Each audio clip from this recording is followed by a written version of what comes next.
Hey you guys, so how do you use the MACD when investing using the Robinhood app? I'm going to show you how in this video. So the moving average convergence divergence, that's this tool down here. You can see it on the mobile app. You could also see it on the desktop.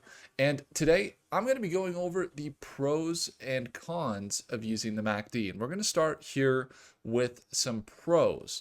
Now, for those of you guys not familiar with the MACD, it's a simple tool that is really a popular momentum indicator used in technical analysis to identify a potential buy or a potential sell. And so when we're looking at the MACD, the first pro is that it's pretty easy to interpret. You can easily tell that if we are way up here in the green, we are straightforward. This is a sell right here. If we're way down here and we are down here below in the red, straightforward, this is a buy. And so that's the first pro of the MACD. It's fairly easy to interpret. Now, the second pro about the MACD is that it really is a clear indicator for momentum. For example, when we're looking here on, for example, Tesla stock, right? We could see that yes, it's going down. Yes, it was going down, but you could see that the MACD was starting to go up, even though this stock was continuing down. Do you see that? And especially when we saw it cross over this EMA, then we started to see the slow momentum from the MACD to ultimately being indicated as a sell right here. So this is, a pretty clear look that we could identify down here as a support and up here as a resistance, right? So right here, pretty clear resistance. And if you look on the MACD, it kind of peaks out when it is a sell up here. And same thing when it's a buy, it's kind of peaked out down here, and you can kind of determine that momentum. Now, it works really well. This is the other pro. It's the third pro. It works well when you are in intraday. So it's relatively effective to determine the direction in the short term. So we're talking about, these are 1 to 3 minute candlesticks. We're looking, on the near term, trading over the course of a couple hours or minutes. This is a great tool to identify the direction. Number 4 is divergence as a warning.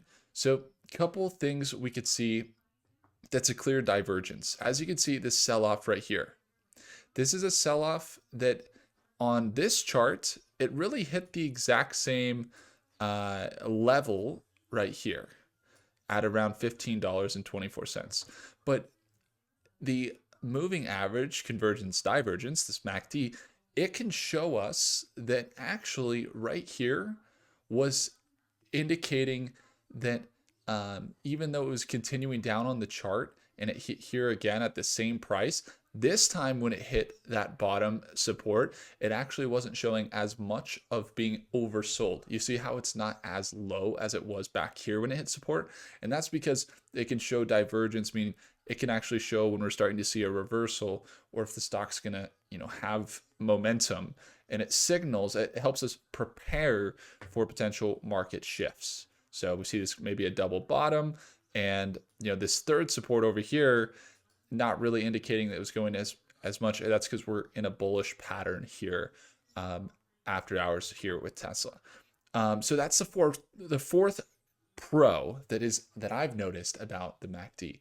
The fifth pro is it's really flexible across the time frames.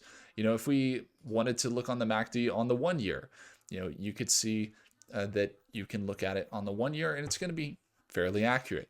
If you're looking on the 3 month, you could see that it's pretty accurate as well on the 3 month. There's certain times, which we'll get into here in the cons, where it might not be perfect. Okay, but that's one thing, is that the MACD can be adjusted really to work on different time frames for day traders or swing traders or long-term investors, and that really helps out. Now, the last pro of using the MACD is that it combines moving average. So it helps you kind of smooth out price data. While, we might be looking here and it's looking, maybe it's looking like right here is, a sell, and we don't want to, play around with the MACD when it starts to cross over. What you can see is maybe if you look on the RSI, or you look on this moving average, we see it starting to push up above the moving average.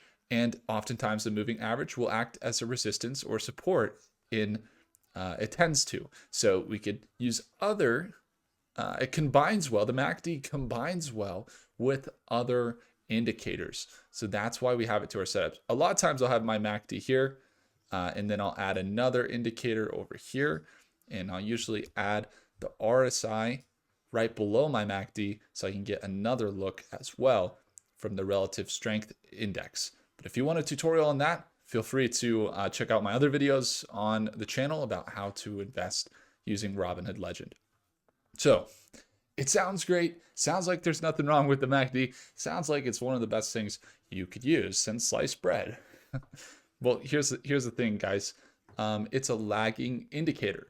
So while it's great when tied together with other indicators, it's a trend following indicator. So it's mostly based on historical price data, and it can give you signals, but those signals come with a delay, and that can potentially cause you, a late entry or a late exit if you're relying 100% on the MACD.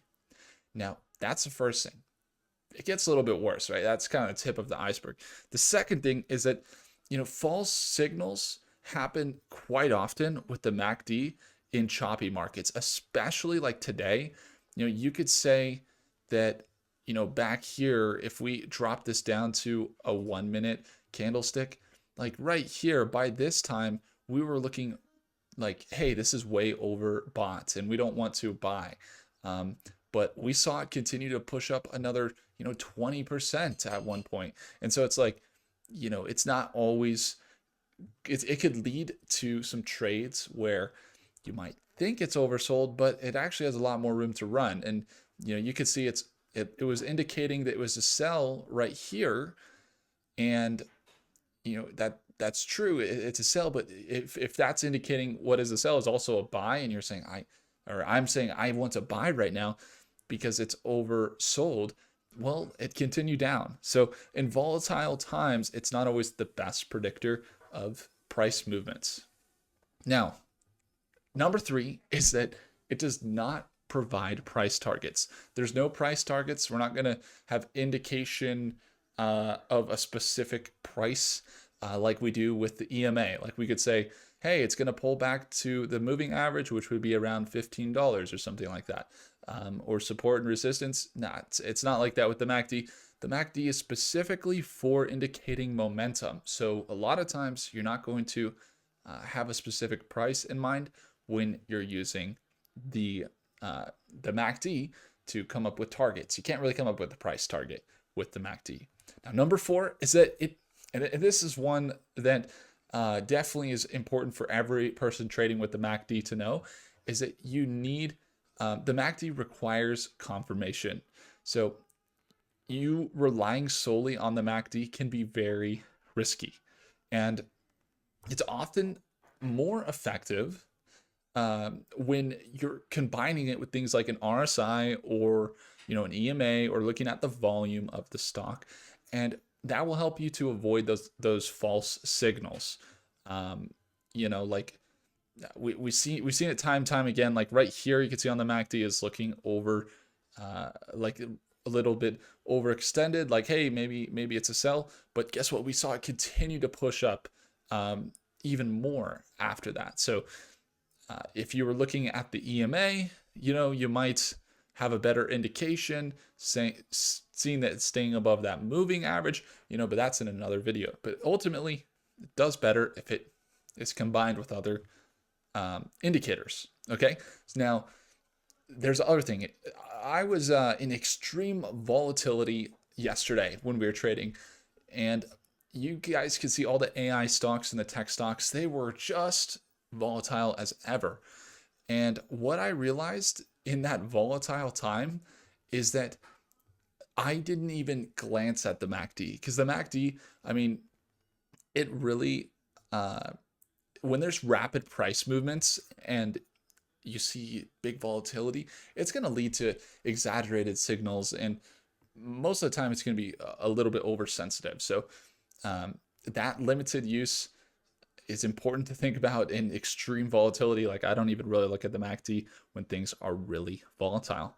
The other thing is, this is the last con, and this is the one thing that I think a lot of people struggle with, is they look at the MACD and they think it's absolute, or they have the parameters of their MACD and they think this is the perfect parameters. But oftentimes, the market that you're in, the volatility that you see in the stock, you're going to want to change these parameters to basically contribute to what type of environment you are trading in. It's the same thing with the RSI and other indicators.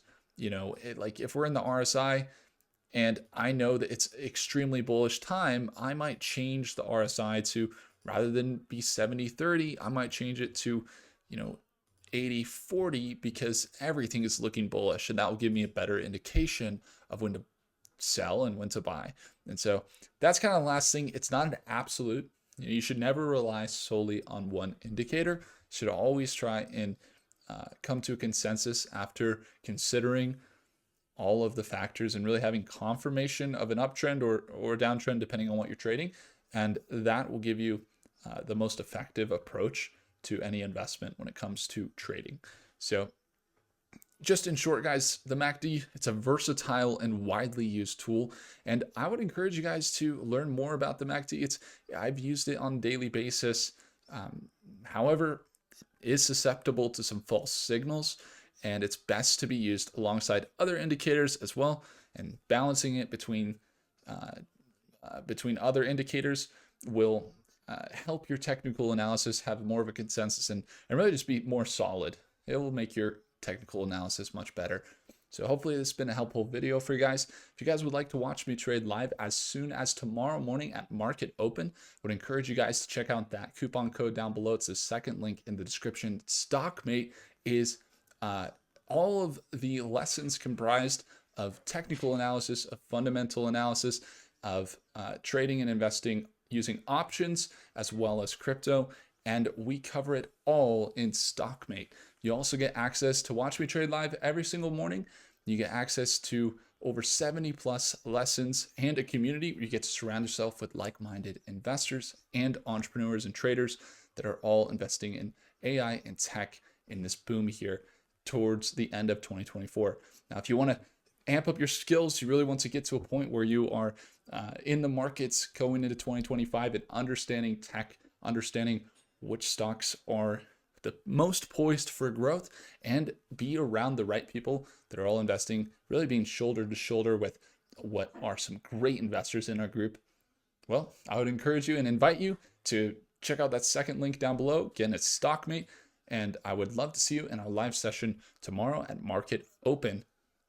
See you guys there. Thank you guys so much again for watching. Firing your thumbs up, hit that like button, do consider subscribing. I'll catch you in the next video. Take care.